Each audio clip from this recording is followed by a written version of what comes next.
Joining us now, Fox News political contributor Tammy Bruce, a director for the Independent Women's Voice and Washington Times columnist, Shah Gilani, Capital Wave forecast editor, and Christopher Bedford, the Daily Caller news editor, foundation editor-in-chief, and now author of The Art of the Donald. I want to start with you, Shah, because I thought Steven Mnuchin's dire warning about the stock market was unnecessary, although I also thought it was sort of part of an all-court press right now to get this done.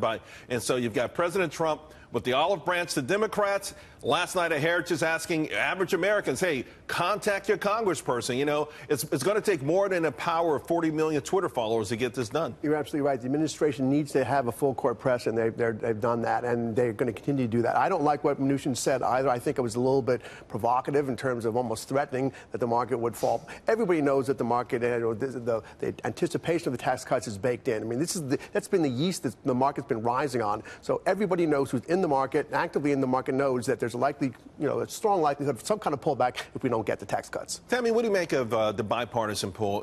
Again, President Trump pulling in Democrats. He's going to need Democrats for this ultimately to get through. And it's obvious also that the average American out there wants to keep a bigger chunk of his or her paycheck. Yeah, they do. And this is exactly what should have been really happening from the beginning. There are so many vulnerable Democrats. This is what I expected from McConnell to do in the Senate. The 2018 election, these Democrats who are from now deep red states, super Trump fan states. And so this makes sense. And besides, it's also the right thing to do. So they are doing what their constituents want. This is not horse trading.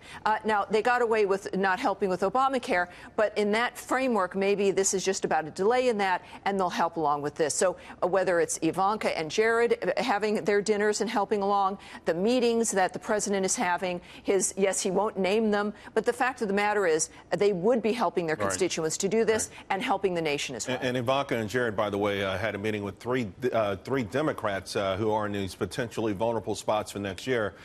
Christopher, The Art of the Donald, are we watching it on full display?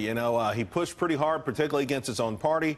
Now sort of the olive branch to Democrats who, sitting around that table, you can see it's really tough for them to be able to go back to the American public and say, I voted against you keeping more of the money that you've worked hard for. Now, part of his message, to your point, and part of the things I write about in the book, how he communicates, and this is the same way that he won against the NFL in that maybe the first culture war victory Republicans have had, is he defines the terms. He keeps it simple.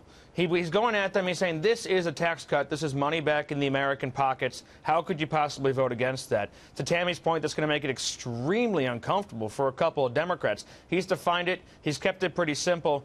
It's whether or not Republicans are willing to get on with this. Rand Paul, senator from Kentucky, already said that he's not going to get on with Senators John McCain and Lindsey Graham on busting through some of the defense cuts that they put in under the Obama administration. He's going to blanch away from that. And there are going to be some tough calls here because when you do cut taxes, the people who pay the most taxes, the wealthy, are going to get a bigger share of the pie. Right.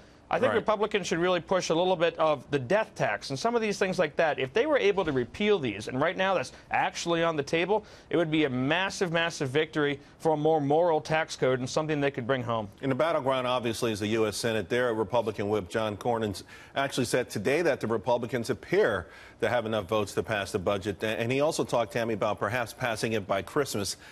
Again, I'm not necessarily a fan of artificial timelines, but I do understand the urgency factor. You must stress urgency, so this does put more pressure on them. And look, I don't know really how urgent it is, since we have been in control. I'm not a Republican, but conservatives, allegedly, have been in control of the House and the Senate. This isn't new. This is not surprising. They knew if and when any Republican won the presidency, this kind of action would come up. Well, they promised it. Didn't they promise this on the campaign trail? It is part of the core of what conservatism, what the Republican Party is supposed to represent. Lower taxes, smaller government, more freedom for the individual, more individual empowerment.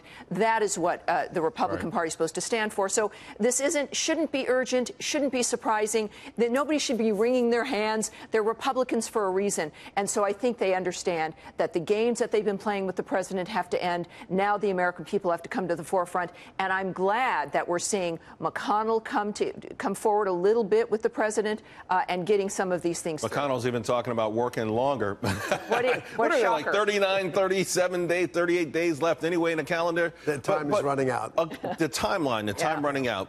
How much more, then, will investors allow this to linger before they start to think that maybe it's not going to happen, Shaw? I mean, does it have to happen this year, or do they have to be very strong indications it's going to happen next year? I think there's cause for worry if it doesn't happen this year. And again, given the artificial timelines, given the timelines that have happened, on health care that have come and gone, nothing has been done of that. If this happens again, it just means that the administration isn't capable of getting any of its agenda through it. I think that's going to worry the markets more than anything else. Because if they can't get it done this year, there's no guarantee they'll get it done next year.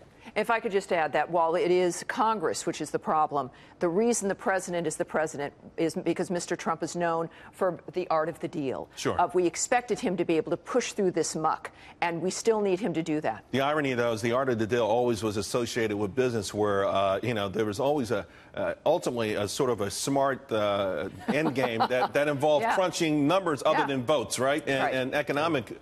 And the economics of this seem pretty interesting. And speaking of which, the RNC, by the way, just broke a fundraising record for the first 9 months of this year. Chris, they've raised $104 million.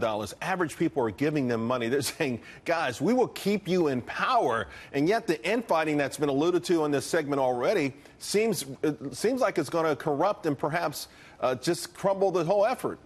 And I'm a little surprised that Republicans have responded so well, and I think that some credit should be given to Reince Priebus, who, when he was asked to take the side of the D.C. insiders, to take the side of Bill Kristol, and try to torpedo Trump's presidency, he didn't, and he was a loyal soldier. Put that in contrast to the DNC. Usually when you're in opposition, you can raise some good money to try and replace the other guys, but the DNC worked against their grassroots. They particularly sabotaged Bernie Sanders' run for president, and their grassroots supporters aren't coming to them.